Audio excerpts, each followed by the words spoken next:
The following program is sponsored by Capital Blue Cross. El siguiente programa es auspiciado por Capital Blue Cross.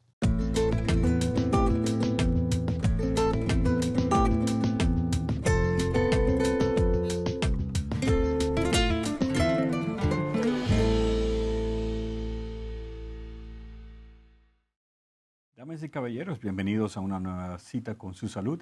Quien les habla, José Urdaneta. Feliz de poderles acompañar en una nueva gira que hacemos a través del mundo de la salud para entenderlo más y para vivir una vida más saludable.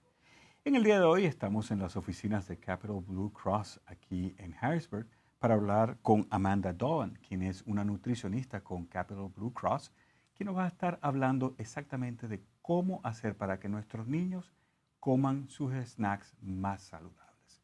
Amanda, thank you so much for being here with us today. You're welcome. Talk to us a little bit. What does a dietitian, what is the role of a dietitian in everyday life, and why is it important that we have dietitians in the world of healthcare? Absolutely. Dietitians do a variety of different things. Some are in a hospital to take care of sick patients who may need a special diet. Some, like myself, are out in the community where we do community classes. We teach people how to eat well to prevent diseases and also how to eat well if they have a disease. And there are a variety of other dietitians that work around diet and nutrition and how people can implement that in their everyday life. Now, we would think that eating is a natural thing, that we would all tend to gravitate to whatever is healthy to us as a natural thing. And apparently it is not so. It is more difficult than we think, deciding to eat healthy and do the right thing when it comes to food. Absolutely. And sometimes we know maybe what the healthy things are and maybe what the not so healthy things could be, but sometimes it's behavior modification and it's trying to learn how not to eat a whole gallon of ice cream at one setting, but more eating those things in moderation. And so sometimes that's where we can get kind of confused of what is moderation. Can I eat ice cream every day, or should I substitute it with a more healthful snack like cheese and whole grain crackers? So let's try to concentrate on how do we begin from childhood to have our children have a healthy relationship with food. Parents have a very difficult job in general, raising their child. And you want to raise the most healthful child that you can to have those good behaviors so that when you send them on their way and they're independent at 18, that they are able to choose healthful foods. And so that's where starting it at a young age can really help. It's recommended that women breastfeed if they can as a baby. That's shown to be the most healthful option. And then as they grow older into older babies and toddlers, that we're really trying to encourage fruits and vegetable intake. As a baby, we recommend that they start out with vegetables instead of a sweeter food like fruits, because then they can get that bitter taste and maybe get a little more used to it than they would if they had fruit first, which is really delicious and sweet. Yes. And trying that maybe a little more bitter. I wouldn't say super bitter, but something like green beans or beets, that it has a nice taste, but it's not as sweet as fruit. Not as sweet as fruit. So when do we start to introduce these vegetables and fruits to our babies? Sure. It's recommended that you start between 5 and 6 months to introduce some kind of food. That's not going to give them a whole lot of nutrients, but it's going to get them to start tasting foods and tasting different textures other than liquids. So actually at 6 months old, I gave my daughter avocado for her first food. And instead, I skipped the rice cereal and gave her straight avocado. I smushed it up and let her have that. She loved it. So around that time is when you should start introducing different vegetables to their diet. Make sure they're cooked and pureed, but giving those first textures are fun at that age. Fun. Now, also as parents, one of the things that we usually try to avoid is taking our kid to the supermarket to store with us, and maybe understandably so. It's we live very hectic lives and we want to get it done quick, but as hectic as it might be, could we also use that opportunity as a learning experience? And when is it good to start with a child from the moment that we're going to the store and teaching them good habits with food. Absolutely. I even take my 2-year-old to the grocery store, and I don't let her pick the food, but I let her put it in the cart so that she knows that grocery shopping can be fun. And then after that, around 3, 4, 5 years old, they can start being familiar with more healthy foods. You can use that terminology, healthy foods, the fruits, the vegetables, the whole grains. So, going in the produce section and allowing them to choose what fruits they want that week or what vegetables they want that week. Would you like bananas or apples? Would you like broccoli or cauliflower? So allowing them to make that choice kind of empowers the child to say, I have control of what I'm eating. It's fruits and vegetables. Home, this is what you chose. Right? Exactly. So let's try it. Even allowing them to cook with you, making sure it's safe. You don't want them, playing with knives or fire, but allowing them to mix ingredients with you, or even, I even allow my daughter to help me cut up the lettuce, tear it with her fingers, so that she has a part in dinner. So she sees it from the grocery store all the way to the dinner table. To the dinner table, so she's having the experience of not only buying it, but also preparing it healthy.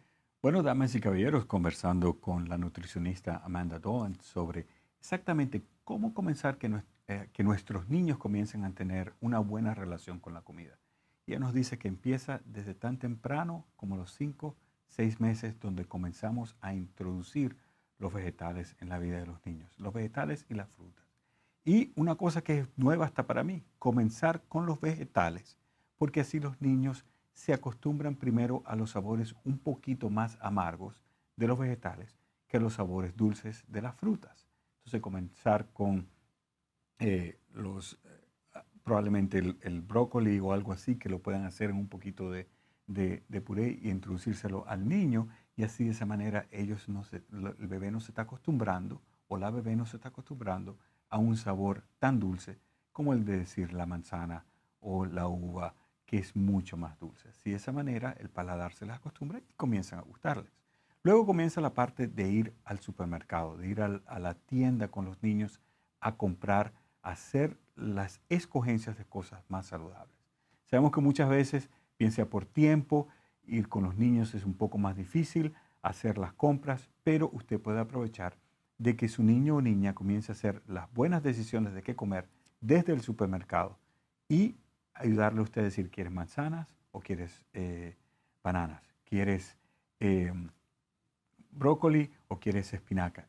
El niño o la niña comienza a hacer buenas decisiones en base a las escogencias que usted ya ha hecho previamente, de que cualquiera de las dos le gustaría a usted, pero ellos se sienten que tienen el poder de escoger lo que van a comer, y así de esta manera llevar esos ingredientes a la casa y luego en la casa dejarles ayudar a que ellos mismos junto con usted preparen las comidas, y pueden ver cómo algo va desde los ingredientes crudos hasta que llega a la mesa de la comida y juntos están comiendo más saludable.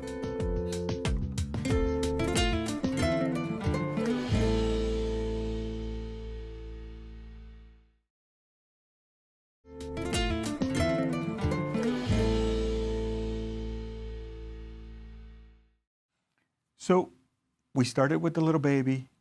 We took the toddler to the store with us. Then they go off to school. And we lose a little bit of that control. Kids are going to school, and we have heard it many, many times that the menus in schools are not the best ones. How do we train our child so that when they're going through that buffet line at the cafeteria in school, that they make the best choices? And how do we make sure that we can trust that they're going to be doing that? Absolutely. That's when it starts young, so that they are familiar with having vegetables at every meal, having fruits for snacks or fruits at every meal, and really opening that conversation, that communication line for parents to say, you're going to go to school and we're going to, you may see different fruits and vegetables like applesauce, or you may see green beans, and we might not have tried those. Let's try those now so that we can get used to them. The school lunch menus have gotten a lot better with the new act that was implemented in 2013, I believe. So the choices are a little more healthful. They have whole grain choices now. But a lot of times you can choose what they call a la carte items, and it could be pizza, and it could be, nachos and cheese, and that's what they eat for their entire meal. So really having that communication with the child, saying, for a well-balanced, healthy lunch, we want vegetables. And then tell them why. They want vegetables to be healthy. They want vegetables to jump really high. They want vegetables to run really fast. That's important to children. So you're jumping into the part of how to talk about food in a way that a child will understand what healthy really means. Yeah. So they want to be big and strong. They want to be able to swing higher on the swing sets or climb the monkey bars. And so really bringing it down to their level and saying, we tell you that you should eat, fruits, vegetables. You should have your whole wheat bread or potatoes. We tell you, to drink milk or to eat cheese and yogurt because it makes you strong.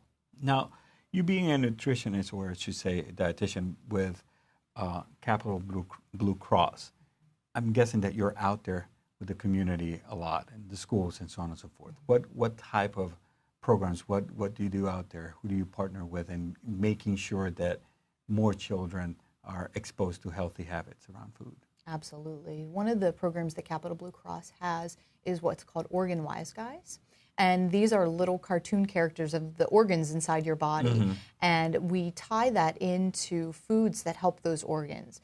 So there's one in particular, he's one of my favorite, Luigi the liver. And so we teach them that eating fruits, vegetables, whole grains really helps Luigi the liver. And so we connect the cartoon characters with what you eat and how that helps the inside of your body as well. So not only telling them that they can run really fast and jump really high, but also bringing it back to it also helps the inside of your body. And the Organ Wise Guys kind of helps to connect that in a visual way with those cartoon characters. And I know that you have one of those props that you probably use in a lot of Take this everywhere. Everywhere, the My Plate, correct? This has substituted the pyramid that we used for so many years, correct? Yeah. And we hear so many times that your portion of meat should be the size of your fist, or the size of this or the size of that. How do they come up with the idea of what should be on your plate? Sure. So this changed from the pyramid to the plate because it's a little more understandable. When you see a pyramid, that doesn't tell me what I should have for dinner. It just kind of shows me what it looks like. So this could be your dinner plate. About a quarter of your plate should be protein. And when we talk about, parents and children, children's portion should be much less than parents. And we talk about the size of the palm of your hand. Well, it works for you, it would work for me, and it would work for a little child. The size of the palm of their hand is the appropriate portion size of meat, chicken, fish, beef, pork. For typical adults, women and men, it's about the size of a deck of cards, is around 3 to 4 ounces of meat. And then your grains or your starches. So this could be your corn, your potatoes, your beans, your rice. That fits in this section. A little bit bigger than a quarter of the plate, but still enough to give you some energy. These foods really give you a lot of energy. And then your vegetables and your fruit make up half your plate. Half your plate. Half your plate. Complete half of your... Now, one of the interesting things that I see on that plate is not just that it's telling you what it is. There's colors in it. And it is about adding color to your plate, too. Correct? Absolutely. It is about making sure that with the colors comes variety of nutrients, too. Yeah. And that's why it's really important to teach children variety and not just give them the same fruits and vegetables over and over again just because they like it. And that's good, too. But also to introduce new foods. Like I said, the avocado. Some parents are a little afraid to add different fruits and vegetables into their diet, maybe because they've never tried them themselves or they're not comfortable preparing. So it's a good learning experience for the entire family. Going in season, making sure that you're choosing seasonable fruits and vegetables to get that variety and get those colors in and make sure that they're local as well. That's important. It's important for the budget to go local, and it's important for taste. I mean, a local tomato tastes much better than a tomato that was picked a long time ago. Yes. And it's a good experience for children to go to the farmer's market as well, to see the local farmer and also to see what they can provide.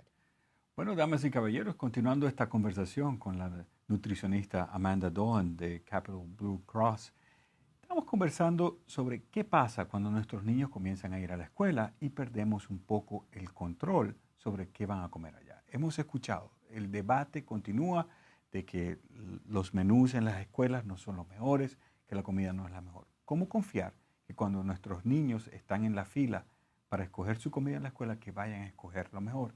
Y Amanda nos dice que exactamente el trabajo que hicimos desde los 5 meses del niño, incluso desde el nacimiento, ella recomienda obviamente amamantar al niño, luego la introducción de vegetales, la introducción de diversas cosas para que los niños vayan comiendo, que van a llegar a la escuela y van a empezar a tomar buenas decisiones.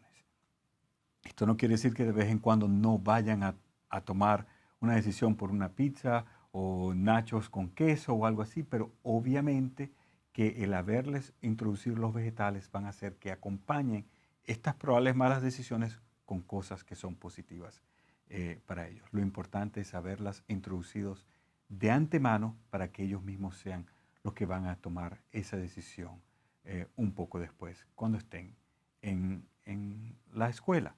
Obviamente, cuando le estamos haciendo esta introducción, lo que estamos haciendo es también hablándoles de las comidas de una manera que ellos vayan a entender. Mira, tienes que comer vegetales porque son los que te van a ayudar a saltar más alto, a crecer grande y fuerte, a poder pensar mejor. Son cosas que los niños usualmente quieren lograr hacer mejor, y si nosotros les hablamos de la comida exactamente a que ellos lo puedan hacer, entonces de esa manera ellos van a lograr tener esa mejor relación con la comida. Amanda va hacia las escuelas y tiene charlas con los niños exactamente para hablarles de esto, y nos habló de que tienen un programa donde los órganos del cuerpo se convierten en caricaturas, y entonces ellos pueden decir, esto va a ayudar específicamente a tu hígado a crecer y a trabajar mejor porque estos alimentos, las frutas son mejores para él, y así sucesivamente logran tener una conversación con los niños a su nivel que les va a hacer entender cómo mejor ellos pueden alimentarse.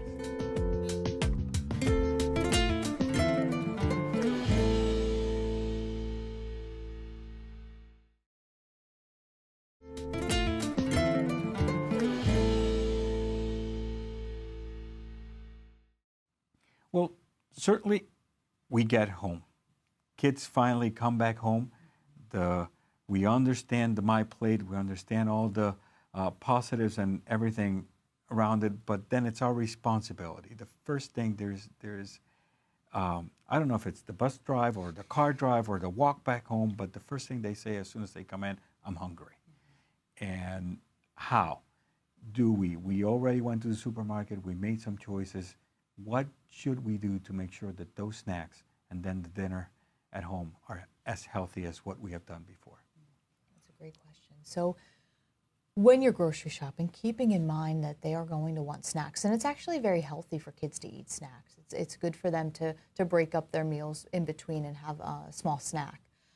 Good snacks include fruits, vegetables, string cheese, yogurt, nuts, peanuts, things like that. So it's all foods that you can eat whole. You know, you don't. You don't have to make anything. It's just right there. And so allowing them to choose. You can have an apple or a piece of string cheese. Both are healthy options, but the child then is allowed to choose. You can have this one or this one, and there's no option. So no unhealthy options. Exactly. And so it's good when you're at the grocery store to avoid purchasing those things. It's okay once in a while. Everybody likes, you know, a handful of chips or some ice cream once in a while, and those are okay. And we when we educate children, we call those sometimes foods. You can have them sometimes, but they're not all the time foods. So having them once in a while is okay, but keeping those out of the house so that they're not having them all the time is a good idea. So limiting going down those aisles so that you're not tempting the child by going down the chip aisle or the ice cream aisle when they see all the fun colors and they want to purchase those things. So it's important to keep healthy foods in your house so that the choices can be made.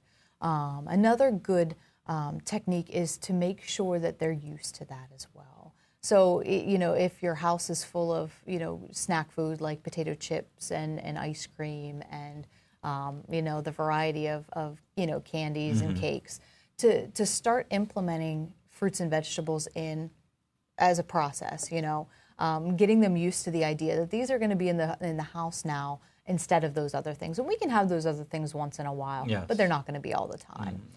So getting them used to And then that. we come to the example, is that what we say should be a lot of what we do, correct? Yeah. And because when they see us putting something in our mouth, that's when they're learning the most, right? Sure. I mean, Mom, Dad is saying that this is bad for you, but he keeps on having it. Right. Or they hide them from us. Or they hide you it, know, yes. they're up in the top cupboard where we can't see them. Where they think we can't see them, right? Yeah. But kids do pick up on these things, and certainly that is one of the times where we have to use example. And parents should be the role models for their children. You know, they should be the eating role models.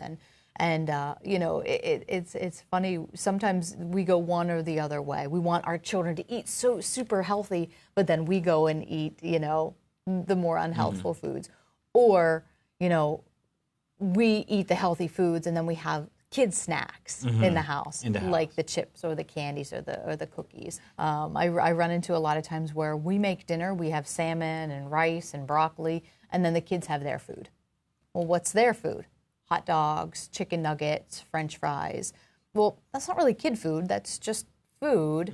And kids could eat the salmon and the broccoli and the rice. You know, they could eat the same things that you do. So I really try to steer clear of the calling it kids foods and really encourage parents that kids can eat whatever they have. But it's funny, we see it a lot, especially in family reunions, weddings, and so on and so forth, that the kids don't go to the buffet line or don't get served the same thing. They get this chicken nuggets or whatever it may be because that's what they call kids food, correct? Even at restaurant menus. Yes. The kids' menu is full of, you know, chicken nuggets and grilled cheese and hot dogs, hamburgers, those kind of things. But really, the child could order a healthy option on a regular menu.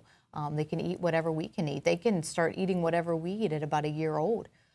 So that's when, you know, start to incorporate whatever we're having for dinner, you're going to have for dinner as well. The next thing is discipline. How healthy, how good is that to use food as a reward or punishment for a child?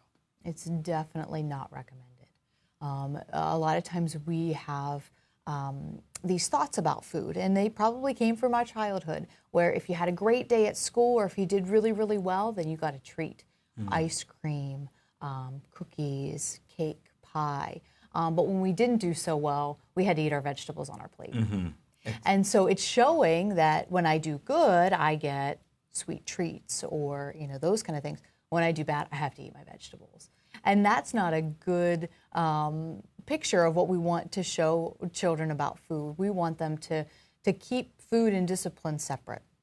So what I recommend to parents is that everybody has to try everything on their plate. You know, so you have to try the food. You don't have to eat it all, because that forces them then to clean their plate, and we call it the Clean Plate Club. And a lot of times, you know, the parents or even the grandparents have come from the generation of the Clean Plate Club, where you need to eat your food. You're going to go to bed hungry, and we don't care. But they may have overeaten, and so they're eating too much food, and we're not allowing the child to just say, you know what, I've had enough and I'm full. So it's a really good idea to implement that. And as well as, you know, making sure we're not using food as a reward. So using it as punishment is not, you know, the best idea, but using it as a reward is not either. If you behave, we'll go to the fast food restaurant. Absolutely. It's not very productive. Absolutely. Then it's the habits that we're modifying as adults later on. Absolutely. Bueno, damas y caballeros, continuando con esta conversación que ya casi está llegando a su final con la nutricionista Amanda Dolan de Capital Blue Cross, exactamente hablando de cómo no utilizar la comida para la disciplina de nuestros niños. Esa idea de que si te portas bien, te voy a dar helado, o si te portaste mal, te tienes que comer los vegetales, no te puedes parar de la mesa hasta que no termines con la comida. Esa definitivamente es una práctica que debemos tratar, si no completamente evitar, en la forma en que estamos criando a nuestros niños, porque crea una relación negativa con la comida, que definitivamente es la que estamos tratando de evitar con nuestros niños. Al llegar a la casa, nuestros niños, para que coman sus snacks saludables, sus meriendas saludables en la casa, lo ideal es haber hecho la compra saludable desde el principio. Si tenemos frutas, si tenemos vegetales en la casa, si hay queso en la casa, los niños van a comer saludable de esa manera. Recuerde que a la larga es nuestra responsabilidad lo que los niños pueden o no pueden hacer. Amanda, we're really short of time, but I really wanted to touch on this because a lot of times we think that when we go to a restaurant, we are surrounded by professionals that know what they're doing when it comes to food, and that the portions that we are served are the right portions. At the restaurant, portions are very large. We as a society, we want to get our money's worth. You know, we want to pay this amount for a meal, and we want something big to come out. So what I recommend to everyone, children and adults alike, is to cut the plate in half and put it in a to-go box. Take it home. Before you start. A free meal before you start. Before you start. Ask for a to-go box with your meal. And so that the children don't have to feel like they have to finish everything, and you don't have to feel like you have to finish everything. And then you get a nice meal the next day. Thank you so much. I needed to hear that myself, and I'll try to practice that. Damas y caballeros, ya lo escucharon. Las comidas en los restaurantes usualmente, la mayoría de las veces, es demasiado antes de empezar a comer. La suya y la de sus niños. La mitad se lo lleva en una caja para la casa, cómase la mitad en el restaurante y así lo más seguro es que usted termine comiendo mucho más saludable. Les agradecemos el tiempo que han pasado con nosotros. Hasta la próxima en una nueva cita con su salud.